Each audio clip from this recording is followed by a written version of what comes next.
mes belles lumières, on se retrouve pour le vlog numéro 2 des oracles et tarots que on peut utiliser pendant cette période dite sombre qui arrive. Alors on va commencer avec un tarot qui est le tarot de la nuit, ça tombe bien. C'est un tarot qui est de Alexandra Weback et Carole Eskenazi que vous allez retrouver dans la collection Lo Scarabeo. Hop, le voilà. Alors, il est sorti dernièrement aux éditions Intuitive Édition. Je vous l'ai présenté sur ma chaîne, sur celle-ci d'ailleurs, parce que j'avais pas encore ouvert l'autre, je crois bien. Donc, vous pourrez le retrouver en review si jamais ça vous intéresse de travailler avec celui-ci. Alors, un tarot qui est assez sombre en image, vous allez voir, mais voilà, justement, avec lequel vous pourrez travailler pendant cette période où on va passer à la partie sombre. Enfin, on sort de la période claire pour entrer dans la période sombre. Donc un dos comme ceci, qui va vous permettre du coup de faire des tirages avec les cartes renversées. Tranche neutre, vous pouvez, si vous le souhaitez, pourquoi pas les faire dans cette espèce de bleu nuit peut-être. Donc voilà les cartes. Alors comme je vous disais, je vous l'ai déjà présenté, donc je ne vais pas refaire une review entière. Après, comme je vous dis chaque fois que je fais un vlog, s'il y a des jeux que vous voulez que je représente, que je reparle, ce sera toujours avec plaisir. Bon, cette carte nous fait penser à Jon Snow. De toute façon, chaque carte nous fait penser à certains héros ou héroïnes de films ou de dessins animés que nous connaissons. Donc voilà, vous voyez, c'est un oracle assez, enfin un tarot qui est assez sombre. Un peu moins sur celui-ci, là on a un vampire. Elle est belle celle-là. Bon, elles sont toutes belles, hein, voilà, mais il y en a certaines qui sont plus belles que d'autres. Là c'est le pendu, celle-ci est magnifique, la mort, alors je la trouve sensationnelle. Donc voilà, ça c'est le tarot de la nuit. Je vais vous montrer un petit peu le livret pour que vous voyez comment il est. Hop, je passe les bras, désolée. Donc bienvenue au royaume de la nuit, justement. À travers ces cartes, vous embarquez pour un voyage où la nuit devient terre imaginaire. Vous allez découvrir un monde entièrement nouveau où le jour et la nuit, où les soleils sont des lunes, où la beauté est obscurité. Voilà. On rentre dans le vif du sujet. Comment utiliser les cartes et ensuite des méthodes de tirage avec le tirage de la nuit. Je crois qu'il y en a un autre. Non, il n'y en a qu'un. Et ensuite, eh bien, vous avez la signification de chaque carte. Donc, on est sur le fou avec l'interprétation est faite de façon comme si on vous racontait une histoire. Vous voyez, tout commence ici, tel un printemps nouveau, tout commence ici et maintenant. Il est temps de se fixer de nouveaux objectifs et de repartir de zéro. Après, vous avez le magicien. Maintenant commence un nouveau cycle, etc. Donc, on vous raconte les arcanes majeures comme une histoire. Ça, c'est pas mal. Vous avez également ensuite les mineurs qui sont ici. C'est très très bien fait, hein. Voilà. Et ensuite, bon ben voilà, vous avez alors vous avez une carte bonus qui s'appelle l'ange de la nuit. C'est vrai. Si j'arrive à la retrouver facilement, si elle n'est pas très très loin.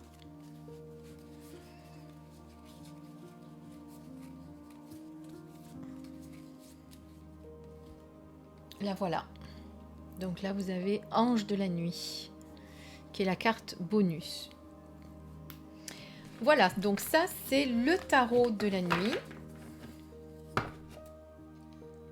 Ensuite, nous avons le tarot des vampires. Alors, je vais vous agrandir parce que là, sinon, vous n'allez rien voir. Voilà. Donc, dans un gros coffret comme ceci. Alors, moi, j'ai la version anglaise. Donc, on l'ouvre comme ça. Là, vous avez un petit ruban avec un livre très très bien fourni, mais tout en anglais. De toute façon, je ne sais pas si la version française est sortie. Tiens, je m'y suis pas intéressée. Si vous le savez, vous me le direz en commentaire. si jamais quelqu'un l'a, si ça vaut le coup de l'acheter en français. Ici, j'avais fait les tranches en noir, comme vous pouvez le voir, parce que je trouvais que ça lui allait très bien. Un magnifique dos. Et ici, d'ailleurs, qui nous rappelle un petit peu le dos du Sub le Normand. Donc là, vous avez évidemment, on va parler que de vampires, hein, donc on est en plein dans le sujet très sombre des vampires.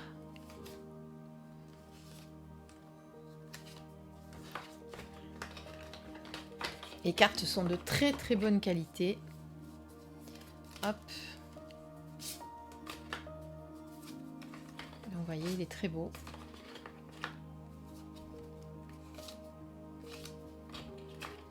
On a des petits crânes aussi. C'est la force, le pendu.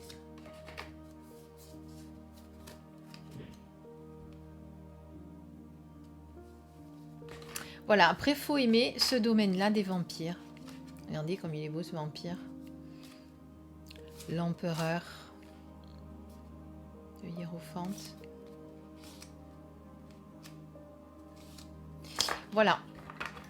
Donc ça, c'est le tarot des vampires. Avec son petit... Enfin, son gros livret.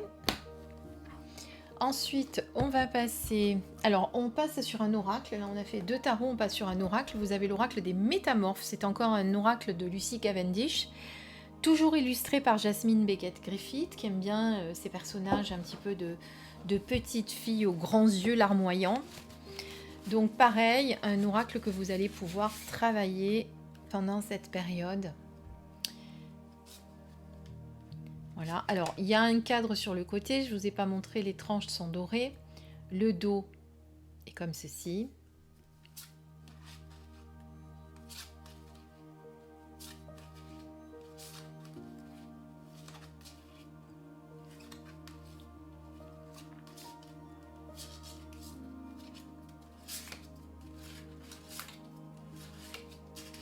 Donc voilà, je vais vous montrer le petit livret.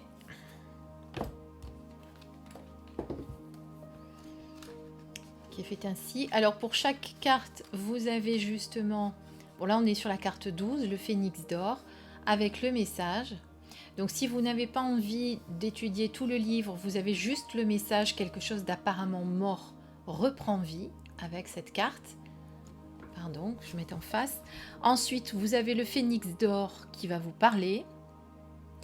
Vous avez un autre message pour le phénix d'or. Et ensuite, vous avez le message divinatoire ici, complet.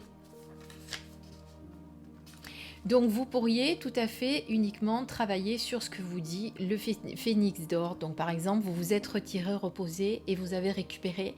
Mais à présent, vous allez vous remettre en route. Vous croyez que quelque chose, une relation par exemple, était terminée, morte et enterrée. Mais cette chose autrefois privée de vie est réduite en cendres et sur le point de brûler de nouveau d'une vie pleine et brillante. Vous allez être le témoin d'une résurrection. Donc voilà, vous allez pouvoir travailler avec des cartes comme ça. Donc, l'oracle des Métamorphes. Je coupe la vidéo pour les ranger, c'est plus simple pour vous. Alors évidemment, un incontournable que je vous ai présenté récemment, donc je ne vais pas refaire la review, on en a parlé sur toutes les chaînes parce qu'il vient d'être traduit en français, c'est les saisons de la sorcière et on est sur l'oracle de Samhain, sachant que les auteurs ont dit qu'elles allaient sûrement sortir un oracle pour chaque saison justement. Donc ça, c'est bien. Si vous ne les avez pas vus, les voilà, les cartes, si vous n'avez pas regardé la review. Mais je vous invite à aller voir la vidéo que j'ai déjà faite. Donc là, vous allez vraiment travailler sur cette période du 31 au 1er novembre. Et faire vos rituels, travailler avec certaines cartes. Mais pas que, hein, parce que justement, si elles ont créé un oracle comme ça, c'est pour que vous puissiez travailler toute l'année avec ce même oracle. Je vous montre quand même juste vite fait le livret pour ceux qui ne l'auraient pas vu. Donc les cartes sont en miniature couleur. Vous avez les mots-clés. Ensuite, vous avez le message. Et vous avez un petit travail à faire, généralement avec un petit... mais ça va dépendre. Là, par exemple, on l'a pas, mais sur certaines cartes, vous avez... Évidemment, je ne vais pas en trouver. Des petits rituels à faire, des petits... Alors, j'en cherche une où il y en a. Voilà, par exemple, vous avez le gâteau à la citrouille et aux épices ici. Vous voyez, vous avez pas mal de choses dans ce livre. Voilà. Très bel oracle. Tranche rouge, dos rouge. Alors, combien je vous en ai montré là pour essayer de pas trop vous en faire à chaque fois beaucoup 3, 4, 5. Bon, ben, on va en faire un petit dernier et puis on arrêtera là pour vous présenter la suite sur l'épisode numéro 3. Donc ensuite, vous avez l'oracle de la sorcière, de la déesse sombre, pardon, qui là aussi va vous permettre de travailler avec ces cartes. Alors, vous allez voir que le coffret est vide, c'est normal parce que j'ai sorti déjà tout ce qu'il y avait dedans. Parce que ça, je le laisse dans ma bibliothèque et ça, je le garde près de moi parce que sinon, je n'y vais jamais. Donc d'abord les cartes. Ici, alors de mémoire, je crois bien que c'est moi qui ai fait les tranches noires. Il me semble bien. Donc là, vous voyez que pour le coup, on est vraiment sur du sombre. Le dos des cartes. Donc là, on va travailler vraiment avec la déesse sombre. Donc ça, on va travailler sur vos parts d'ombre là. Et je peux vous dire que vraiment, il est très très très juste. À chaque fois que j'ai tiré une carte, il était très juste. Alors il est de Iriadel et de Gulliver l'Aventurière. Normalement, vous devez bien connaître Gulliver l'Aventurière qui a déjà fait d'autres oracles et notamment des oracles sur les runes. Voilà. Donc c'est vrai que les illustrations sont assez spéciales. Donc il peut faire peur de prime abord. Mais je peux vous garantir que vous allez vraiment travailler avec sur vos parts d'ombre et que vous allez comprendre beaucoup de choses. Je vais vous montrer avec le livret. En plus, il y a vraiment un travail complet à faire à chaque fois. Donc imaginons, je prends n'importe quelle page, paf, allez. Laquelle c'est? C'est l'étoile sombre. Donc par exemple, si vous sortez la carte de l'étoile sombre, d'abord vous avez les mots de pouvoir. Ensuite, vous avez la voix de la déesse sombre. Étrange, silencieuse, douce apparition voilée de mystère, ils n'auront sans doute jamais mes réponses, mais toujours plus de questions. Donc là, vous avez son message. Ensuite, vous avez la voix initiatique de cette déesse.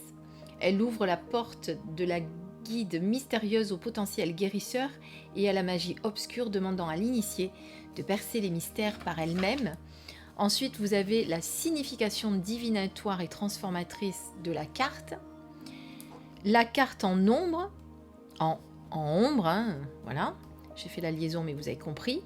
Ensuite, vous avez le SMS, donc symbolisme mystique et sacré. Donc pour chaque carte, vous avez son SMS. J'ai trouvé ça très original.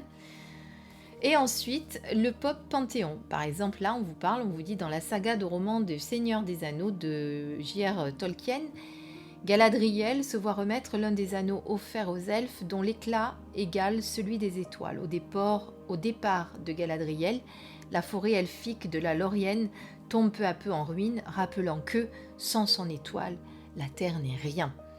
Et ensuite, vous avez la danse de la déesse, c'est-à-dire que les auteurs vous ont ramené à chaque fois à un extrait d'une musique que vous allez pouvoir vous mettre. Hein, c'est des extraits que vous pourrez retrouver sur YouTube et que vous allez pouvoir vous mettre pendant que vous allez travailler avec cette carte.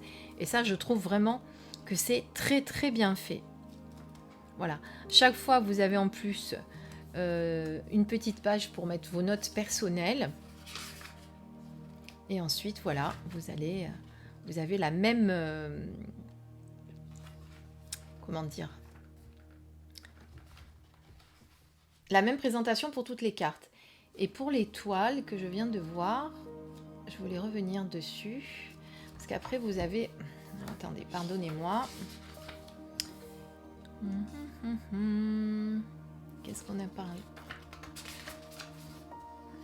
L'étoile sombre, on est 123.